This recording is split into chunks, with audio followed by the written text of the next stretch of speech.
मेरठ कपसाड़ में अनुसूचित जाति की महिला सुनीता की हत्या में बेटी रूबी के अपहरण के मामले में मुख्य आरोपित पारस सोम को पुलिस ने कड़ी सुरक्षा के बीच रविवार शाम ड्यूटी मजिस्ट्रेट ACJM न्यायालय में पेश किया। वहीं रूबी की गोपनीय तरीके से ACJM द्वितीय न्यायालय में पेश कर उसके बयान दर्ज कराए गए हैं। बयान के बाद रूबी को वन स्टॉप सेंटर आशा ज्योति केंद्र काउंसिल के लिए भेज दिया गया है। काउंसलिंग के बाद उसे परिवार को सौंप दिया जाएगा। गुरुवार को पारस सोम ने अपने साथी संग अनुसूचित जाति की महिला सुनीता की फरसे से हमला कर हत्या कर उसकी बेटी रूबी का अपहरण कर लिया था।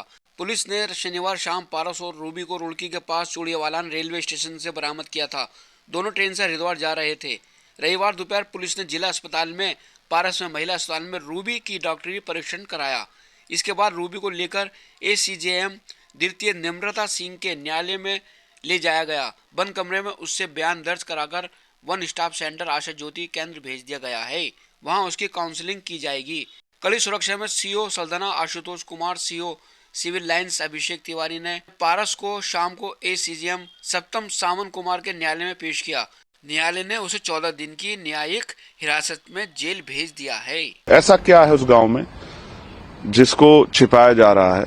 लड़की का भाई बयान दे रहा है, लड़की के पिता रो रहे हैं। जब इतनी पीड़ा में थी तो मेरा एक नैतिक कर्तव्य है, और मेरा नहीं, हर व्यक्ति का जो बहन बेटियों के सम्मान की लड़ाई लड़ना चाहता है कि उनको जाके उस दर्द को बांटना चाहिए, उनकी मदद करनी चाहिए। इस तरह से फिल्मी वो होता है, मेरी गाड़ी के सामने लाके गाड़ी लगा देना। फिर मजबूरी में मुझे ऐसा लगा कि कोई बड़ी घटना न घट जाए, मैं बाइक से चला गया। पुलिस मुझे खोजती रही, पिस्टल उनके सर पे लगी हुई है, वो बंदूकों की नोक पे, इसलिए वो रो रो के इंतजार कर रहे हैं कि चंद्रशेखर वहां जाए। लेकिन ये गूंगी, बहरी और तानाशाही सरकार नहीं चाहती कि चंद्रशेखर जाके उन परिवारों की आवाज उठाए। देखिए, मामला तो इतना जघन्य है कि अगर कोई वास्तविकता में उस दर्द को महसूस करे तो वो रो पड़ेगा। इतना दर्दनाक है कि एक माँ क्योंकि माँ और पिता एक ऐसा रिश्ता है, बच्चों के लिए वो सुरक्षा कवच होते हैं, छाया होते हैं, हीरो होता है पिता और माँ ना। वो उनके लिए कुछ भी कर सकते हैं। बेटा पिता से कोई डिमांड कर देता है और पिता उसको पूरी कर देते हैं। कहाँ से करते हैं, कैसे करते हैं? अपना जूता नहीं खरीदते, जरूरत के समय अपनी जैकेट नहीं खरीदते और आवश्यकता सामान नहीं खरीदते, लेकिन करते हैं। उस बेटी को कुछ दरिंदे उठा के ले जाने की कोशिश कर रहे थे, उसकी असहमति के कारण, असहमति के बावजूद।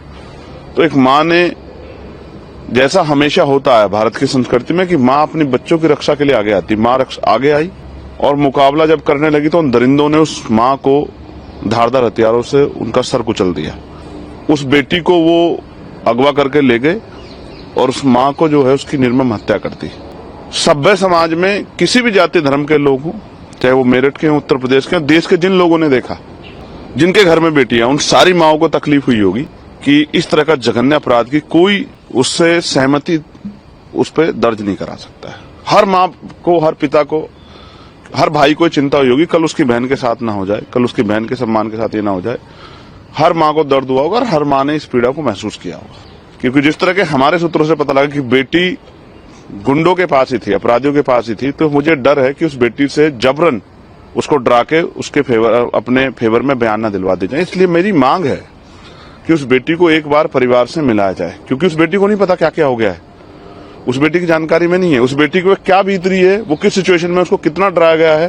क्योंकि उसका एक बयान मैंने सुना है कि मेरे परिवार की हत्या का डर दिखाकर कि उनकी हत्या कर दूंगा, ये गुंडा आरोपी मुझे लेके गया है।